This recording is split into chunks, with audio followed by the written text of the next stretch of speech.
Guys welcome to my YouTube channel Sujeet Kumar Stambh classes गो। आज फिर से मैं 12th क्लास का VVA ऑब्जेक्टिव बोर्ड मिशन लेकर के आ गया हूं, जो आपके एग्ज़ाम में बहुत अच्छे अंक प्राप्त करवाएंगे। देखिए आज का मोटिवेशन ऑफ द डे क्या है। आज का जो मोटिवेशन ऑफ द डे है वह है कि शाम सूरज को ढलना सिखाती है। शाम सूरज को ढलना सुखाती नहीं है, सिखाती है। समा परमाणु को जलना सिखाती है। गिरने वालों को होती तो है तकलीफ़, पर ठोकर ही इंसानों को चलना सिखाती है ना। ठीक उसी प्रकार से जैसे मान लिया जाए कि कोई व्यक्ति पढ़ रहा है और कोई व्यक्ति है कि नहीं पढ़ रहा है, ठीक है। तो जो न पढ़ रहा है उस व्यक्ति को जब ठोकर लगेगा, ठीक है, तब वह पढ़ना शुरू करेगा। मतलब जब मैट्रिक पास नहीं हो जाए, जब इंटर पास नहीं होगा, तब पता चलेगा कि हाँ हमको पढ़ना चाहिए था, है ना। तब आप अच्छी तरह से सीख जाइएगा, ठीक है। तो इसी मोटिवेशन ऑफ द डे के साथ आगे बढ़ते हैं, ठीक है। देखिए आज का क्वेश्चन क्या है। नमन कोण का मान उत्तरी ध्रुव से विषुवत रेखा की ओर जाने पर क्या रहता है। स्थिर रहता है, बढ़ता है, घटता है, या पहले घटता है या फिर बढ़ता है। तो अब देख लीजिए मित्रों कि यहाँ पे अब हम आपको बता दे रहे हैं, समझा दे रहे हैं कि ये आपका पृथ्वी है। क्या है? पृथ्वी है। इसको कहते हैं विषुवत रेखा, जिसको भूमध्य रेखा भी कहते हैं, है ना। भूमध्य रेखा कहते हैं, विषुवत रेखा कहते हैं, प्रधान अक्षांश रेखा भी कहते हैं, है ना।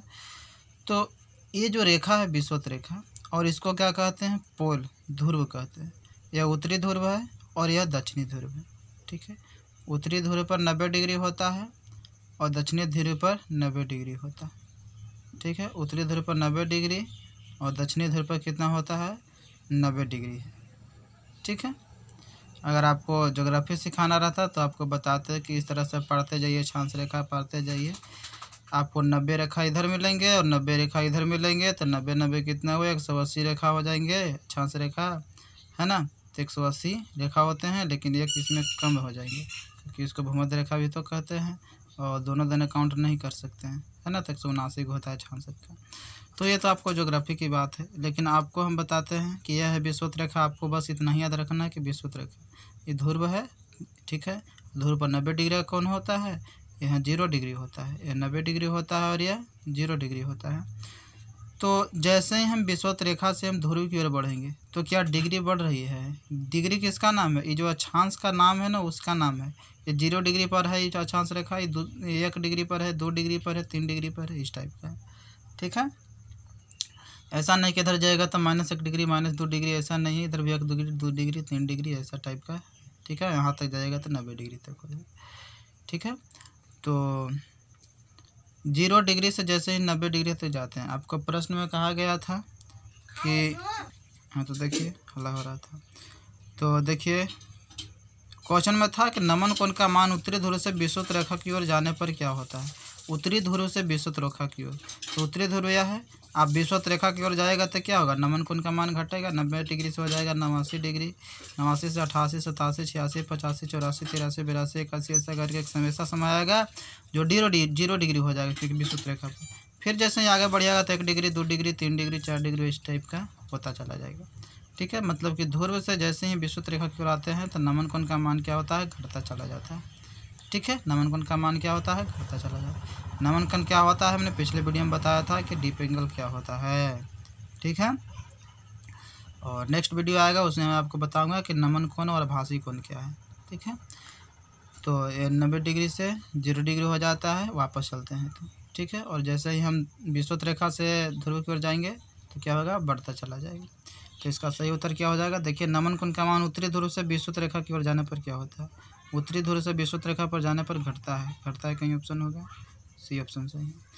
अब चलते हैं अगला क्वेश्चन की ओर। अगला क्वेश्चन है, एक समान चुंबकीय क्षेत्र में चुंबकीय द्विध्रुव आघूर्ण के अस्थायी संतुलन में स्थिति ऊर्जा कितना होता है। हम लोग जानते हैं मित्रों कि स्थिति ऊर्जा जो होता है ये बराबर होता है। आप अगर विद्युतीय क्षेत्र की बात कीजिएगा तो उस चैप्टर में जो था उसमें था -PE cos थीटा, तो इसमें हो जाएगा -MB cos थीटा। क्या हो जाएगा, minus m b cos theta. अब अस्थायी संतुलन कह रहा है थीटा बराबर 0 डिग्री होगा और 0 डिग्री के वैल्यू 1 होता है तो कितना हो जाएगा, माइनस एम बी में 1 से गुना करेंगे तो माइनस एम बी हो जाएगा। तो इसका सही उत्तर हो जाएगा मित्रों बी ऑप्शन सी हो जाएगा। अब चलते हैं अगला क्वेश्चन। अगला जो क्वेश्चन है मित्रों, एक छोटे डीएल लंबाई के चालक में से आई धारा बह रही है, ठीक है। तो इससे आर दूरी पर स्थित बिंदु पर चुंबकीय क्षेत्र डेल्टा भी होगा तो या बायो सवर्त या सदिश रूप क्या होगा, ठीक है। मतलब चुंबकीय क्षेत्र क्या होगा, जिसको हम कहते हैं बायो सवर्त का नियम भी कहते हैं, वह क्या हो जाएगा, ठीक है। तो हम लोग जानते हैं कि बायो सवर्त के नियम के अनुसार होता है मित्रों म्यू नॉट बटा 4 pi into ideal sine theta बटा आर स्क्वायर होता है। क्या होता है, बायो सवर्त के नियम से बी बराबर होता है म्यू नॉट बटा 4 pi into ideal sine theta बटा आर स्क्वायर होता है। ऑप्शन में आप देखिए कि कहाँ है, इसको आप तोड़िएगा मित्रों तो ये तो आर से आर कट जाएगा तो नीचे तो आर स्क्वायर बचेगा ही नहीं, और इसको अगर तोड़िएगा मित्रों तो कहाँ, ये तो आर स्क्वायर तो नीचे बचना है नहीं है तो ये भी ऑप्शन गया काम से, और इसको अगर तोड़िएगा तो नीचे आर बचेगा जबकि आर स्क्वायर नीचे होना चाहिए, और इसको तोड़िएगा तो हाँ आर स्क्वायर बचेगा, आर से आर कट भी जाएगा तो आर क्यू है ना तो आर स्क्वायर बचेगा, और आई है तो आई दिया ही गया है और डी एल है तो डी एल होगा ही, सर कटेगा तो आर स्क्वायर होगा भी, और म्यू नॉट बटा 4 पाई होता है। मतलब डी ऑप्शन इसका सही हो जाएगा।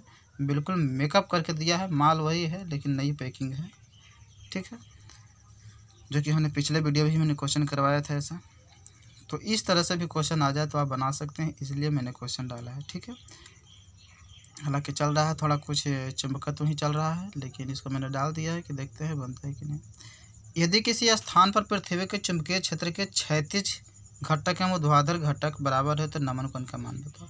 हमने पिछले वीडियो में बताया था मित्रों नमन कोण का, और हमने फॉर्मूला भी बताया था। चलो बताओ इसका उत्तर क्या होगा, ठीक है। ऐसा है आपने बना लिया होगा। देखिए tan थीटा बराबर जो होता है मित्रों वह होता है बी भी बटा बी एच होता है। क्या होता है, बी बटा बी एच।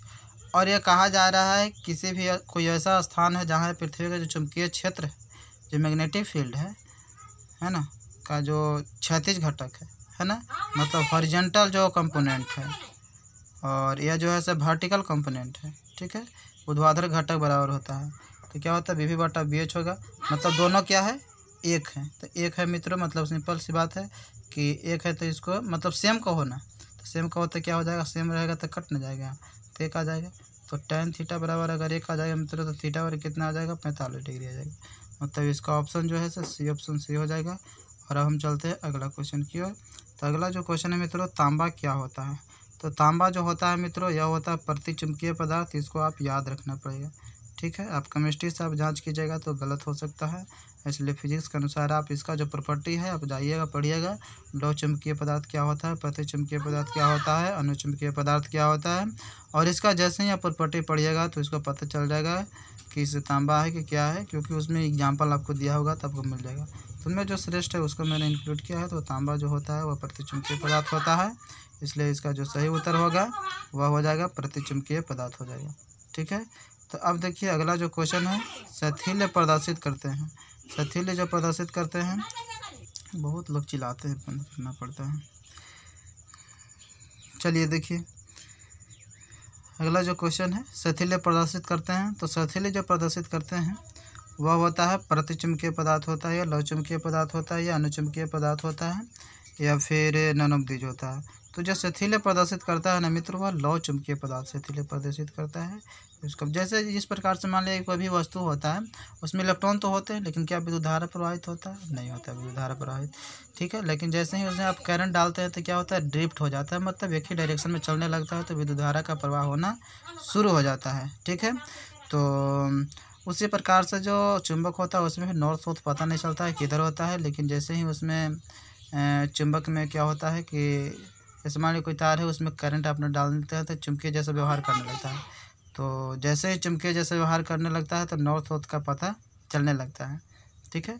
तो उसी का मतलब सथिल्य कहते हैं कि सथिल्यता कर रहा है और क्या प्रदर्शित, तो उसका हम लौ चुंबकीय पदार्थ हम इसको कह देंगे कि प्रदर्शित सिर्फ लौ चुंबकीय पदार्थ कहता है, ना कि प्रतिचुंबकीय पदार्थ और अनुचुंबकीय पदार्थ करता है, ठीक है। चलिए जो द्रव और गैस है तो प्रतिचुंबकीय अनुचुंबकीय पदार्थ को समझ ही रहे होंगे। प्रतिचुंबकीय पदार्थ है जिसमें चुंबकीय जो चुंबकत्व का जो गुण होता है बहुत कम होता है, और चुंबकीय में उससे ज़्यादा होता है, और लौह चुंबकीय में बहुत ज़्यादा पाया जाता है। ठीक है, लौह चुंबकीय पदार्थ जो होता है इसमें और बहुत सारा आप उदाहरण आप समझ सकते हैं। लोहा, निकल, कोबाल्ट सब जो होते हैं लौह चुंबकीय पदार्थ इस टाइप का होता है। और देखिए द्रव और गैस, द्रव और गैस जो है से कैसा होता है। लौह चुंबकीय पदार्थ नहीं होते हैं। देखिए इतनी पसीना बह रहा है कि देखिए पसीना नज़र आपको आ रहा होगा, बहुत गर्मी किया हुआ है ना। तो हालांकि गर्मी तो किया ही हुआ है, लेकिन पर साल ऐसा समय था, है ना, मतलब पिछले वर्ष, जो कि इस वक्त लहर भी चल रही थी, धान नहीं रोपाया था, बहुत लोग डीजल और मोटर से रोप रहे थे धान। इस तरह से हमारे यहाँ जो वेदर था ऐसा हो गया था मौसम। लेकिन लॉकडाउन के कारण बहुत सारे सुधर गया है, मौसम में परिवर्तन आ चुका है, अच्छी तरह संतुलन बना लिया है, और इसकी वजह से समय पर बारिश भी हो गई और रोपा भी गया, तो बहुत अच्छा हुआ। तो देखिए आज का जो ये जो क्वेश्चन है 210वां नंबर है ना, 210 है ना। हाँ, द्रव और गैस होते हैं। तो द्रव और गैस जो होते हैं से कैसा होता है। देखिए लौह चुंबकीय पदार्थ नहीं होते हैं, या फिर प्रतिचुंबकीय पदार्थ नहीं होते हैं, या फिर अनुचुंबकीय पदार्थ नहीं होते हैं, या निर्वात के सदृश से चुंबकीय आचरण करते हैं। तो इसका जो सही ऑप्शन हो जाएगा मित्रों वह हो जाएगा, ये ऑप्शन हो जाएगा। द्रव और गैस जो होता है लौह चुंबकीय पदार्थ नहीं होते। लौह चुंबकीय पदार्थ नहीं होता द्रव और गैस में, बल्कि प्रतिचुंबकीय पदार्थ हो सकते हैं और अनुचुंबकीय पदार्थ हो सकते हैं। ये सब जो है तो द्रव और गैसीय फेज में हो सकते हैं, लेकिन जो लौह चुंबकीय पदार्थ कभी भी नहीं हो सकते हैं। ठीक है, तो इसका जो ऑप्शन होगा ये होगा ऑप्शन लौह चुंबकीय पदार्थ नहीं होते हैं। ठीक है, चलिए तो इसमें इतना ही क्वेश्चन था, और अब हम चलते हैं क्वेश्चन ऑफ द डे की ओर। जो हमने क्वेश्चन आंसर किया था, और हालांकि कोई प्रश्न का उत्तर तो देते नहीं हैं, तो ठीक है मैं ही आपका उत्तर बता दे रहा हूँ। यदि आप प्रश्न का उत्तर देते तो आपका मैं नाम लेता कि इसने उत्तर दिया है, लेकिन नहीं दिए तो भी कोई बात नहीं है। ठीक है, चलिए क्वेश्चन की ओर। अब देखिए तो यह है आज का question of the day. Question of the day क्या है, हमने क्वेश्चन पूछा था ये क्वेश्चन। ठीक है, तो देखिए क्वेश्चन क्या है। चुंबकीय घूर्ण का जो ऐसा ही मात्रक होता है ना वह क्या होता है। तो चुंबकीय घूर्ण का जो ऐसा ही मात्रक होता है वह होता है एम्पियर मीटर स्क्वायर होता है। सही उत्तर हो जाएगा। ठीक है, और ध्रुव प्रबलता की यदि बात किया जाए तो एम्पियर मीटर हो जाएगा सही उत्तर। लेकिन यहाँ प्रश्न किया है चुंबकीय घूर्ण का ऐसा मात्रक, तो एम्पियर मीटर स्क्वायर हो जाएगा। ठीक है, तो आज इतना ही रहेगा। हालांकि हमको याद नहीं था क्वेश्चन ऑफ द डे देने के लिए, तो कोई दिक्कत नहीं है। ठीक है, यदि आप बनाना चाहें तो आप बना लीजिए। क्वेश्चन ऑफ द डे मैं आपको दे रहा हूँ। ठीक है, आप इसको बना लीजिए। ऐसा है, मान लिया जाए कि यहाँ संधारित्र लगा हुआ है।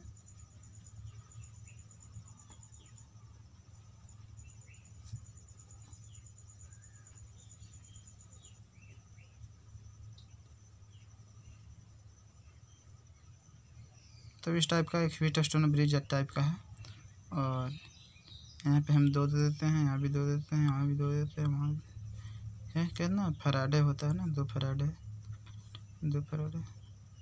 तो इसके बीच का समतुल्य प्रतिरोध आप ज्ञात कर दीजिए। देखिएगा आंसर कितना होता है, बना करके देखिएगा। ठीक है, तो आज इतना ही रहेगा। Thank you for watching video.